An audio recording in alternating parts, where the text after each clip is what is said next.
This is the X-Zone Broadcast Network, broadcasting worldwide on broadcast affiliates and satellite program providers, including CNN Broadcast Network, Sirius Satellite Network, Star Media, Good News Radio Network, Angel Broadcast Network, Wiki Broadcast Network, and WPBN TV. For more information on the X-Zone Broadcast Network, visit us at www.xzbn.net.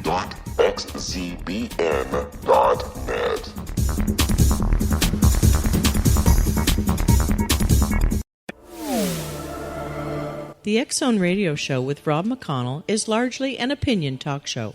All opinions, comments, or statements of fact expressed by Rob McConnell's guests are strictly their own and are not to be construed as those of the X-Zone Radio Show or endorsed in any manner by Rob McConnell, rel-mar McConnell Media Company, the X-Zone Broadcast Network, its affiliated networks, stations, employees, or advertisers.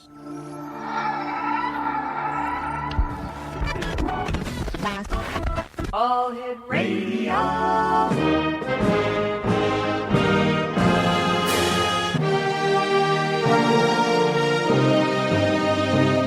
Welcome to the X-Zone, a place where fact is fiction and fiction is reality. Now, here's your host, Rob McConnell.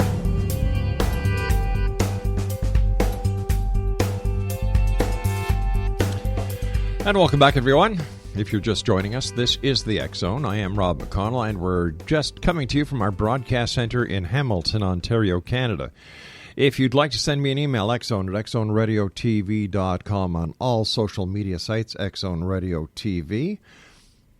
And you can visit our X-Zone Radio website at xzoneradiotv.com. The web address for the X-Zone Broadcast Network is www.xzbn.net.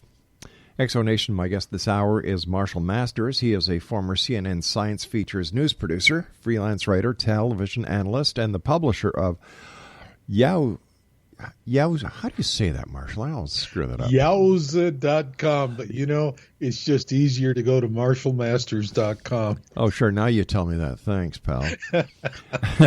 All right, marshallmasters.com. When I started the site, I had that domain name on the shelf, and I just was, what the heck? I'm not going to spring for something new. All right. For 19 years, I've been telling people how to pronounce it. Yeah. So let's stick with marshallmasters.com. And since 1999, he has been researching Earth changes and Nibiru flyby-related topics, including sustainable survival communities, catastrophic crop circles, impact events, and future technologies. Like many others, Marshall sees a dark cloud coming. What makes him different is that he also sees a silver lining, a noble and inspiring Star Trek future. Joining me now is Marshall Masters, whose website is www.marshallmasters.com. Marshall, always great having you on the show, my friend. It's a pleasure to be back. Hey, listen, tell me about Two Suns in the Sky. Who lives, who dies? Two Suns in the Sky is the latest thing I put up. It's a 3-part audiobook series. I put it up in video as well on YouTube. Mm-hmm. And in Who Lives, Who Dies, I'm really talking to people in awareness, and they tend to be isolated, and they get beat up, so to speak, emotionally because of their interest in what's going to be coming with the Planet X system flyby. And they've got spoiler spouses who are threatening divorce if they don't stop researching the topic. And friends and relatives, coworkers that are going, oh my God, you're one of them. But once the blinders come off and you really are looking and seeing what's happening, whoa, you're not going back. You're just not going back. It's like chemtrails, I listened to Dane Wigington, and it's like it's the Dane Wigington beating his head on a wall hour. That's what he should call it, because he's so frustrated that people just not only do they refuse to look at the facts, they just refuse to look up. And And really, what motivated me to do Two Suns in the Sky, particularly, were the grandparents who are in awareness, because this is a baby boomer generation thing. 70% of the folks that talk about Planet X are baby boomers.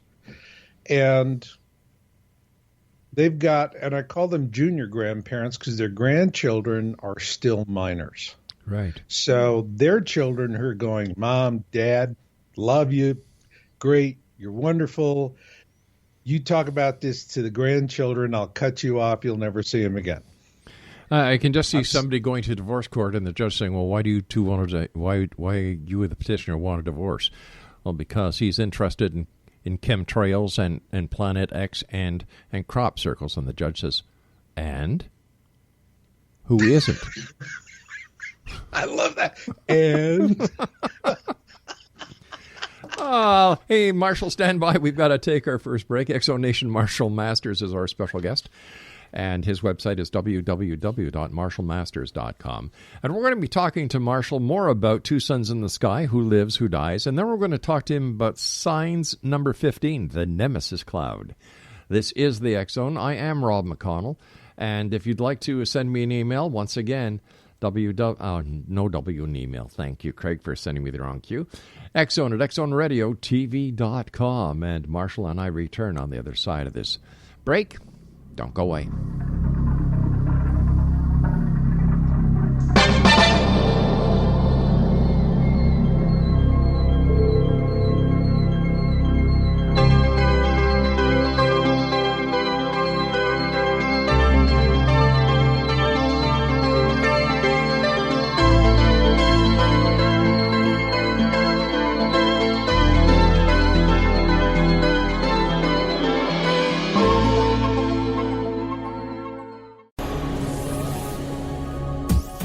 This is the X-Zone Broadcast Network, broadcasting worldwide on broadcast affiliates and satellite program providers, including CNN Broadcast Network, Sirius Satellite Network, Star Media, Good News Radio Network, Angel Broadcast Network, Wiki Broadcast Network, and WPBN TV. For more information on the X-Zone Broadcast Network, visit us at www.xzbn.net.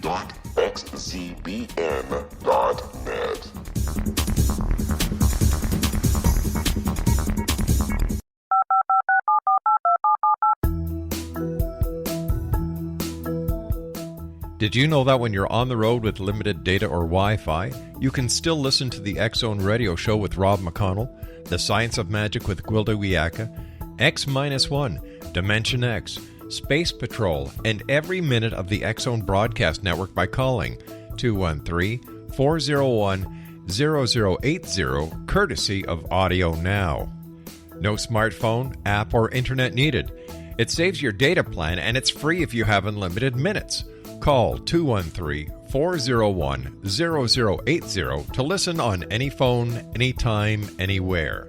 Remember, 213-401-0080 for the best of the paranormal, parapsychology, and sci-fi radio programming anywhere, 24/7, 365.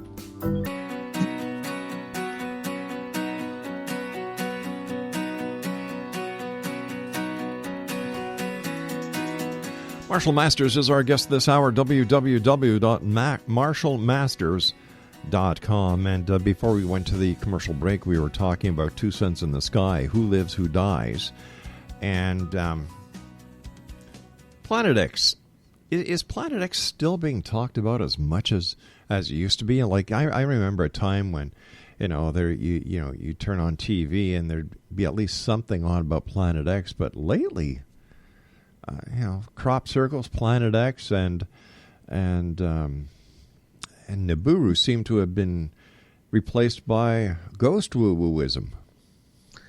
Yeah, that's happening. The conversation is being shifted, but on the other hand, you're still seeing a lot of folks on YouTube posting videos where they're catching two suns in the sky. They're catching two or three objects. So it seems to be that there is a general suppression. I mean, I can tell you that on Google, I've been suppressed very heavily in the search engine rankings. So that's the reason why the topic has really gotten quiet, is that there is actually an ongoing campaign to silence it.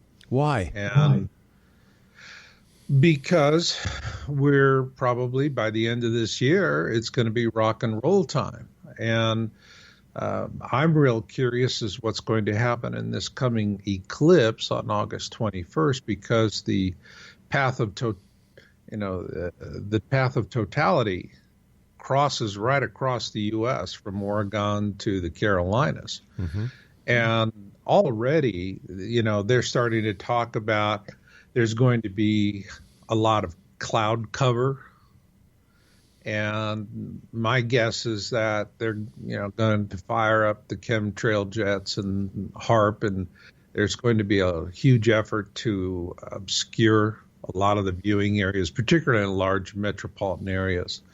But so we don't know what's going to happen. But if all of a sudden, after that eclipse, we start seeing a whole bunch of WTF videos on YouTube and Facebook, so forth, then the topic's going to come roaring back, and whether they're suppressing it in the search engines or not. And, people, I'm still following it, still researching it, and yeah, I'm being suppressed. Tell me something I don't know. But it's the life we chose. All right, so explain the reason for the suppression. What is so bad that you and other people who are talking about Nibiru, Planet X, and so on? What's why the suppression? If it's happening, it's happening. It's been happening. So what can you do about it? Well, what they really don't want people to know is that we're in a binary star system. That's really the big issue right now. I mean, for a long time, there was just suppression on the on the topic of Planet X, and they had eased up a little bit. But for example, you've heard about this Planet 9 out of Caltech. Yeah. And all of that came because there were actually astronomers in Chile who observed two objects way out in the edge of the system. And one was a super Earth, several times the size of Earth, but another was theorized to be a very cold brown dwarf star. And that really touched off the alarms. So what happened was these astronomers published superb white papers. I have them on my site at marshallmasters.com, and where I have reported on it. And the attack on them, on their personal reputations by Pluto killer Brown with the Washington Post, which is Bezos, and they smeared these guys. Horrible. They did. There was this gal, Sarah Kaplan, who does. She's the one you read her column if you want to find out where the best place in town is to buy a bagel. She doesn't do science, so I call her Bagel Babe. So Pluto killer and Bagel Babe getting up on these poor schmoes from Chile. I mean, just what they said was horrible. And then, of course, there was all of the machinations in the background. They hit them with both barrels. And these guys actually had to withdraw their white papers, not at the speed of science, but at the speed of politics. Wow. And so that after they created all of that vacuum, you got to fill it again, or you're not going to be in control of the spin. You want to have the story control. So that was the reason why they pulled this Planet 9 nonsense off the shelf, which has been under attack by astronomers since they put it up. And this was not something that went through a real strict review process. Frankly, I think some graduate wrote a paper on it and they dusted it off and said, "Here, let's use this." Boom, Planet 9, and they put it out there. So Now you have in Arizona, they're saying we think we have discovered planet 10, but is it really planet 9? And all of this confusion. But they don't want us to know that we're in a binary star system, which really goes to the heart of my article, signs number 15, the Nemesis cloud. And we have been observing the fireball trends for a few years now and been reporting on it consistently. We're on our 15th signs article, and we literally started talking about fireballs from the get-go. Right. And the trend on fireballs right after December 21, 2012, just went ballistic straight up. The highest peak year was 2016. 2017 is just a shade under, but it's still much higher than, with the exception of 2016, it's still higher than anything previous to that. Now, we're not interested in meteors. What we're looking for are fireballs. That's the bigger stuff, because that tells us that, the Planet X system, that's what we're really talking about. It's a brown dwarf star, Nemesis at its core, and it's got its own mini constellation of planets and moons. Well, are we looking at rings or are we looking at a cloud? That has been the question in our mind for about a year and a half. And so we've really come to the conclusion that there's a cloud. Now, our solar system has the Oort cloud. It's just a big ball of icy objects way out there. And then inside that is the Kuiper ring, or the Kuiper belt. So hence the term belts and clouds. Well, there's no reason why a brown dwarf star wouldn't have the same things, that it wouldn't have its own cloud as well, except it would be much finer and smaller. So if you think of a bow wave on a ship, you got a large container ship. They're coming through. And I mean, these things are massive, and sometimes they come into port with dead humpback whales, that have been smashed and scooped up on top of the bow. And that bow effect is not going to push aside a humpback whale, but it will push aside a dolphin. All right. And we're looking at this and going, well, if we have these increased fireballs, all right, particularly with multi-state varieties and where they're, this stuff is streaking across the sky and being reported by observers in multiple states, sometimes even across an international border. And then what we call large events, which are 100 or more observation reports. And there's a sharp increase in that since the Mayan calendar date of December 21, 2012, which goes to our contention that the Mayans were saying, hey, that's not a disaster date, that's a harbinger date. After that's, start looking for things to happen, and sure enough, they were right. For example, we track the total number of earthquakes.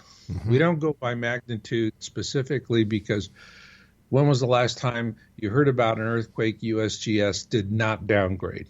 They're always jiggering the numbers. So we just took it as a whole thing. And like right now, I'm sure you're talking about it with other folks, all of the swarms that are happening at Yellowstone. Yes, definitely. And that's really getting to be a concern. So we see with earthquakes of all magnitudes, we see the same thing that we see with fireballs directly after December 21, 2012. Boom, they both start skyrocketing on the numbers. And so in signs number 15, the Nemesis cloud, this is pretty much just a straight science piece that I have presented, and where I'm talking about Nemesis, talking about how we come across the cloud, what we feel about it, and what the consequences of this cloud are going to be. And interestingly enough, over the years, I've always treated the Bible as just a wisdom reference text. I don't put a religious connotation to it.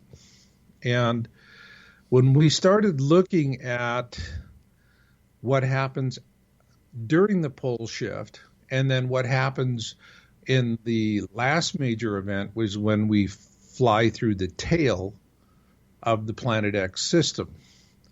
And, when you go to Genesis 1 and the King James Version, Genesis 1:7, and God made the firmament and divided the waters, which were under the firmament from the waters, which were above the firmament, and it was so. In other words, above and below the lithosphere, the shell of the planet.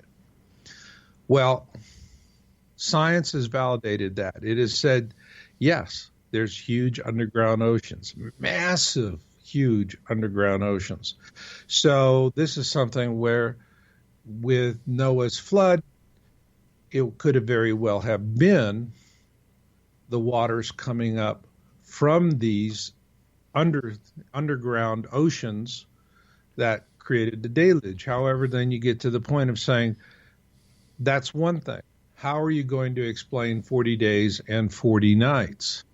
And the thing about it is that science is always debunking the Bible and saying there's simply not enough surface water to create a global deluge of 40 days and 40 nights. Yep. Well, that assumes if the only source of the water is terrestrial. But if Nemesis, and what I'm maintaining in this article, is that if Nemesis has its own Nemesis cloud, it's going to have a large spherical ball of small icy particles around it. What happens is when we fly through that, we're bombarded by all these icy particles, which evaporate in the atmosphere and then condense back into water, and voila. That would be more than enough to create 40 days and 40 nights. Stand by. We've got to take our news break. Fascinating stuff. Exo Nation. Marshall Masters is our guest. And if you'd like to find out more about Marshall, be prepared to spend a lot of time on his website at www.marshallmasters.com. And we'll be back on the other side of this break with the news as we continue here in the X-Zone from our broadcast center in Hamilton, Ontario, Canada. We're talking about signs, number 15, the Nemesis Cloud, and much more. Planet X. Are you a skeptic or are you a believer? Send me an email. Tell me your thoughts. X-Zone at xzoneradiotv.com.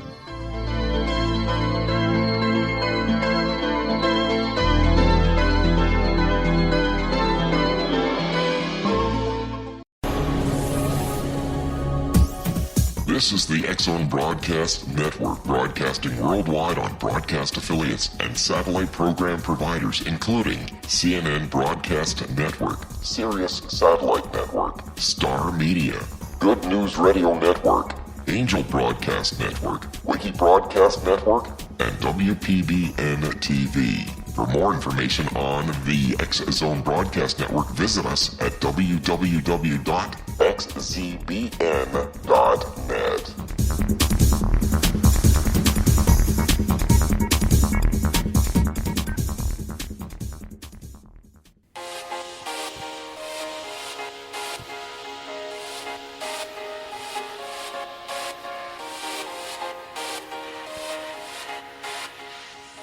Exonation, Marshall Masters is our guest this hour, www.marshallmasters.com.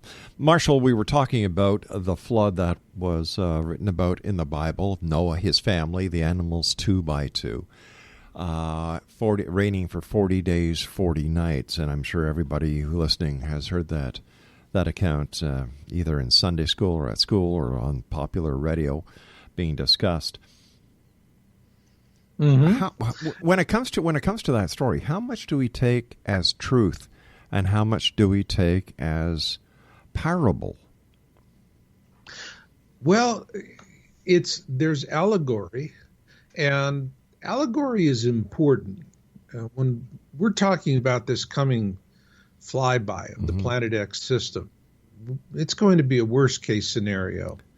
The last flyby was Exodus. That was a best case scenario. And other 2 flybys were the sinking of Atlantis and Noah's flood, the deluge account, which there's something like 150 different versions of the deluge account worldwide. And the important thing about allegory is that you have to take something and move it across a vast span of time, thousands of years.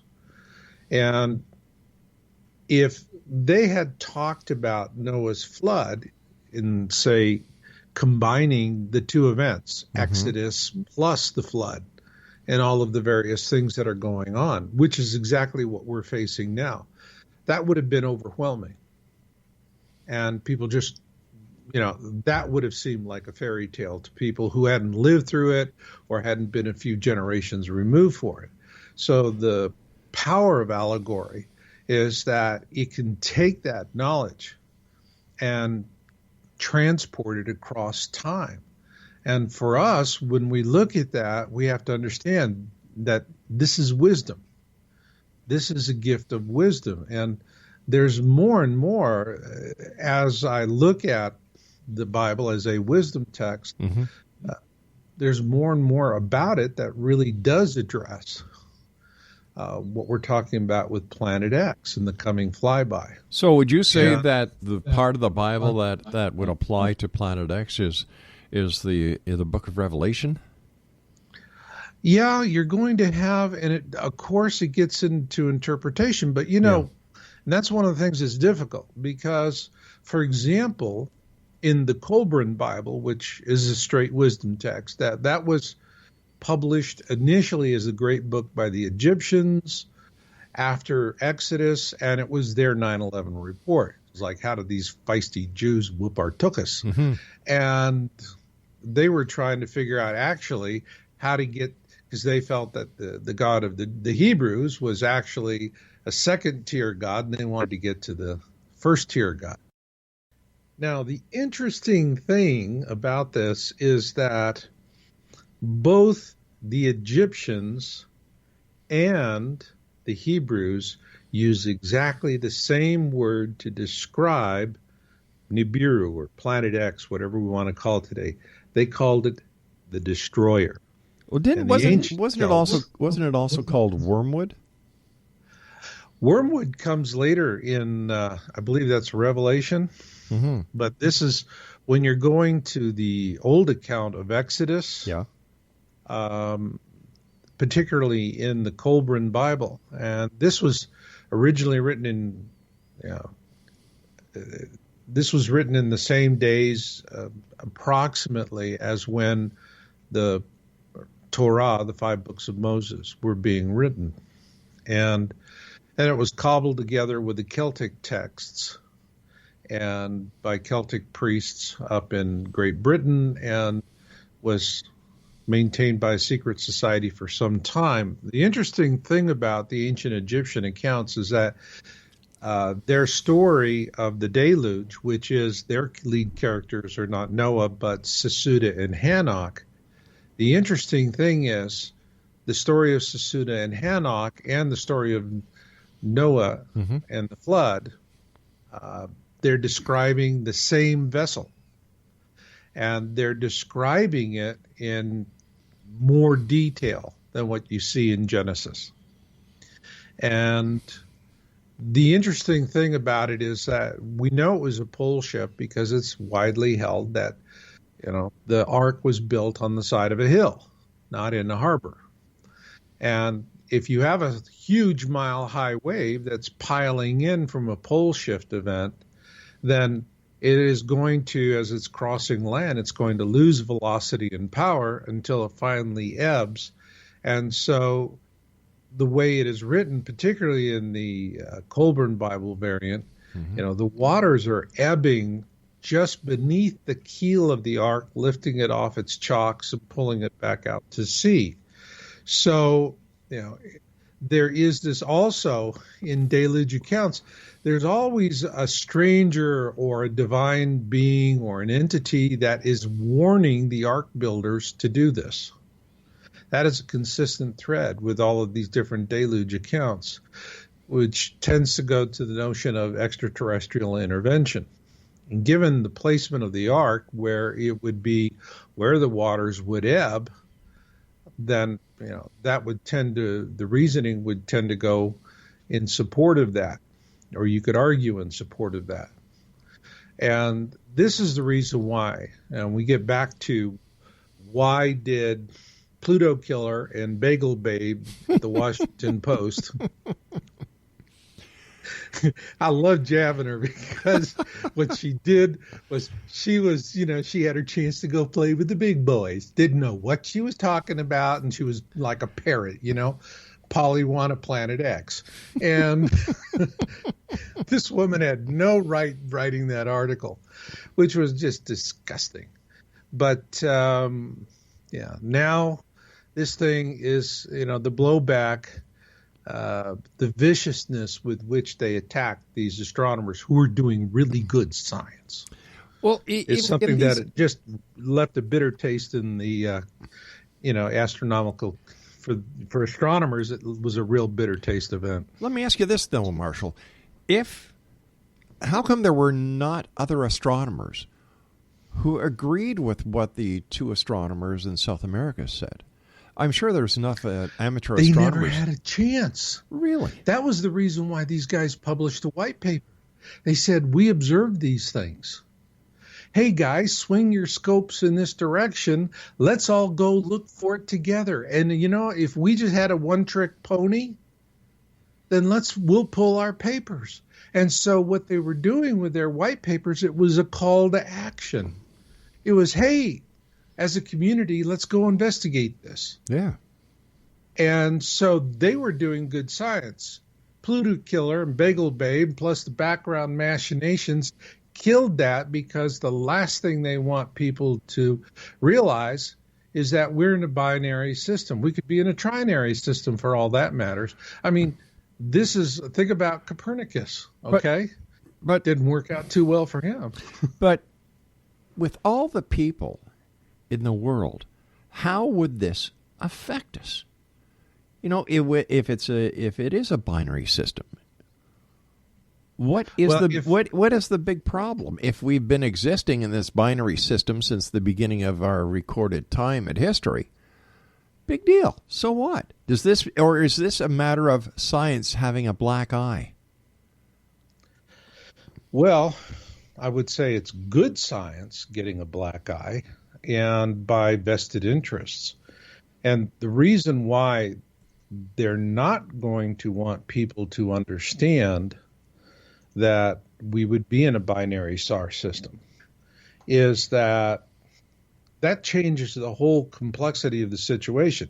If it's just a planet, all right, well, everybody sees the planet. They could call it a comet or a new kind of a comet or a new kind of an object. But if it was just a planet, given the orbit that it's in, of course, they could say, folks, don't worry about it. Not going to hit us. It's going to pass overhead. It'll just be an interesting light show. That's all. And if it was just a planet, pretty much it would be an interesting light show. The problem is when you've got a brown dwarf that's got 0.08% the mass of the sun following behind it, that's when we're in deep kimchi, because now you have a sun that's interacting with another sun. Now, this is the reason for the chemtrailing. In the 90s, I was doing business in Russia, and I would fly over in December, come back in January, taking the polar route on Aeroflot. And I saw the poles melting. As a matter of fact, we got the Larsen shelf that's ready to break off, and it'll be the size of Connecticut. So, they're telling us there's no such thing as global warming. No, I saw it with my eyes in the 90s. I saw the Arctic pole, literally year by year, going from something beautiful, white and pristine, to something that looked like a busted windshield in a wrecking yard. And so the reason for that is solar luminosity. Now, in 2004, when we originally published our article on global warming, which we said was the principal cause was solar luminosity, and we based it on the fact that we looked at all the other planets in our solar system that have an atmosphere, and they were having the same things going on with those atmospheres as we were having with ours. Now, that's how we determined it. Max Planck Institute, all right, very prestigious science institute in Europe, they actually did a real intensive analysis of the sun. And they said in 2004, global warming is the result of increased solar luminosity. In other words, the sun's getting brighter. Mm-hmm. And so that's why they're chemtrailing, is because the sun is getting brighter. So they're putting chemtrail spray up in the atmosphere, and it's a witch's brew of chemicals. There's a lot of things in there, but the main constituent is aluminum. And they're using the aluminum to reflect the light back out into space. And so that explains chemtrail while they're doing it. Are they doing chemtrails for our benefit? Frankly, no, because the chemtrails with the desiccants and everything else are pushing us towards a biosphere implosion. So why are they doing it if it's not good for us? Because they're thinking of themselves. The people who are doing this, they're the 1% of the 1%. They've got their underground bunkers. They're 2 miles underground, all right? When they return to the surface, what they want to find is a biosphere and an atmosphere that can still regenerate and recover, that our planet doesn't turn into a Venus or a Mars, all right? And so the chemtrailing is their long game. They don't care who lives or dies. What they want is a viable biosphere and an atmosphere once the tribulation has passed. And so with luminosity increasing, it is on a steady increase. And particularly once Nemesis reaches perihelion with our sun, its closest distance to the sun it then is going to be passing overhead. The chemtrailing is going to increase exponentially. All right. They're going to be fighting like crazy to salvage. They don't care. Marshall, I hate to do this, buddy, but I've got to take this hard break. We'll be back. Don't go away.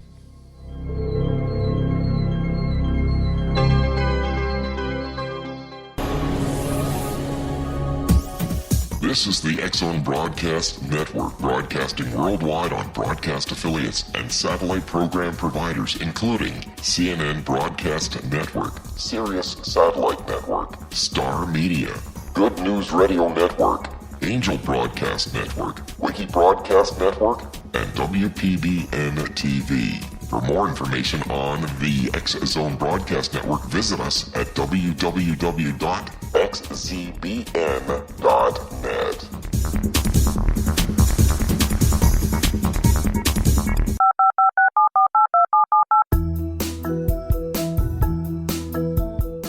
Did you know that when you're on the road with limited data or Wi-Fi, you can still listen to the X-Zone Radio Show with Rob McConnell, The Science of Magic with Gwilda Wiyaka, X-1, Dimension X, Space Patrol, and every minute of the X-Zone Broadcast Network by calling 213-401-0080, courtesy of Audio Now. No smartphone, app, or internet needed. It saves your data plan, and it's free if you have unlimited minutes. Call 213-401-0080 to listen on any phone, anytime, anywhere. Remember 213-401-0080 for the best of the paranormal, parapsychology, and sci-fi radio programming anywhere, 24/7, 365.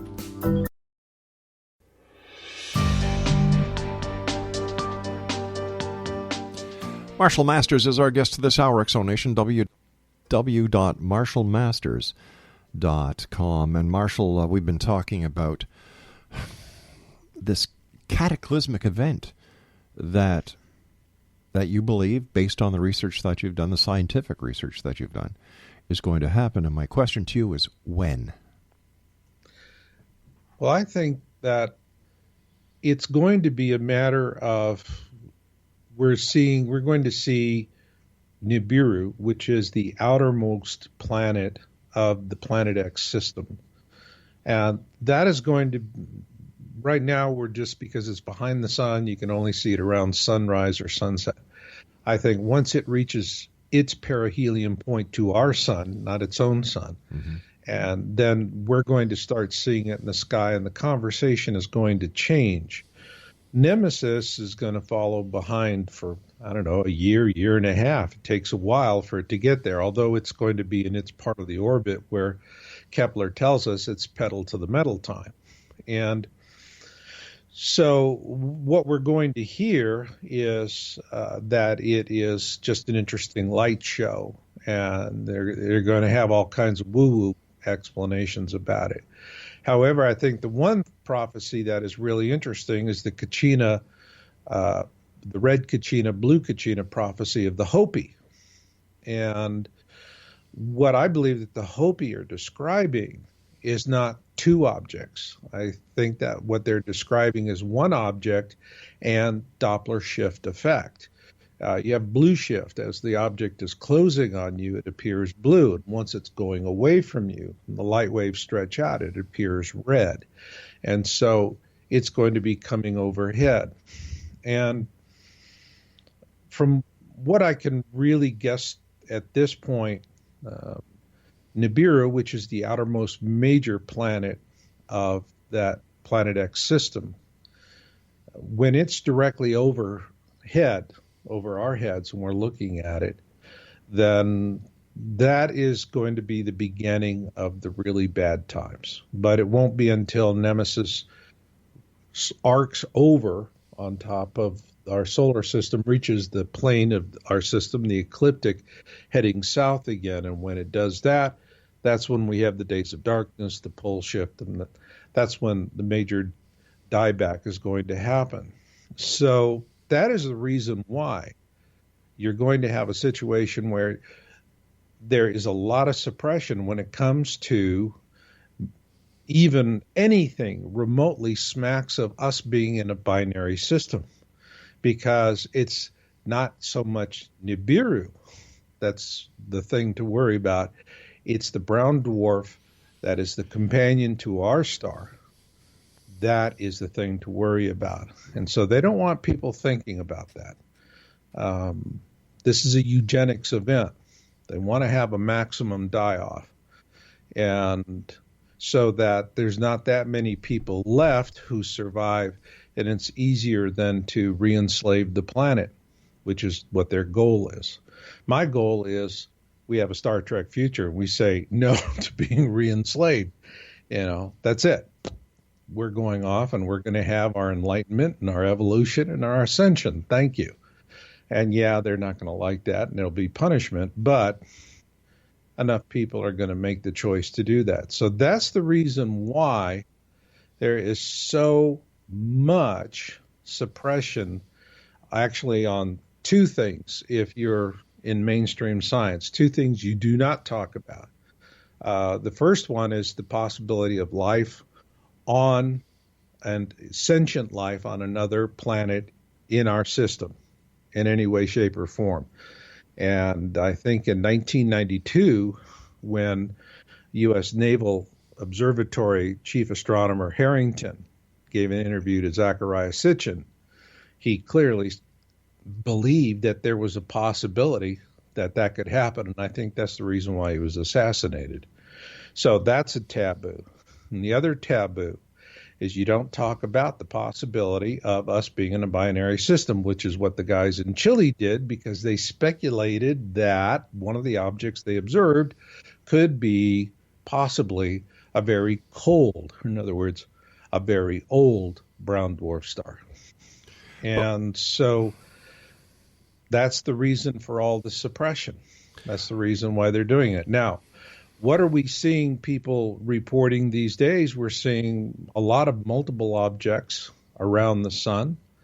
Actually, the number of observation videos on YouTube is, I've never seen anything like it. I remember last time I was on, you told me I was one of the tent poles, and, I thought about that for a while. It's like, how come that's why I hear the guys with the axes.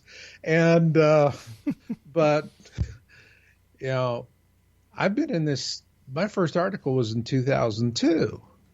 And so and when it comes to image analysis, I'm generally regarded as the go-to guy. I always get all kinds of stuff. Well, I have never seen so many observations that are coming in. And when I do my analysis, I do gamma testing on them and other things, and they really stand up. I've never seen as many before. But then again, I've never seen the level of media suppression that I'm seeing right now. And, it used to be you could go on Google and Google Planet X and you'd see a bunch of my stuff, Nancy Leader and some other things. No. All of a sudden now you're getting other things. But what does Google say? Have you asked the people at Google why? Well, that's like Helen Keller talking to herself, I understand she used to do that behind the scenes. Huh? Yeah, she used to do that behind the curtain. Yeah, that's right. It's pointless. What are they going to do? They're going to immediate denial. That's all they're going to do, immediate denial. And they've got to play ball. There are folks that are pulling the strings here that have some serious, serious clout. So the fact that my channel is still up on YouTube, I just go, I'll take it. Thank you, Lord. But with all the distrust today within the media and within the government, and where you've got the American politicians pointing at Russia and Russia saying, well, no, we didn't do that, and so on and so forth.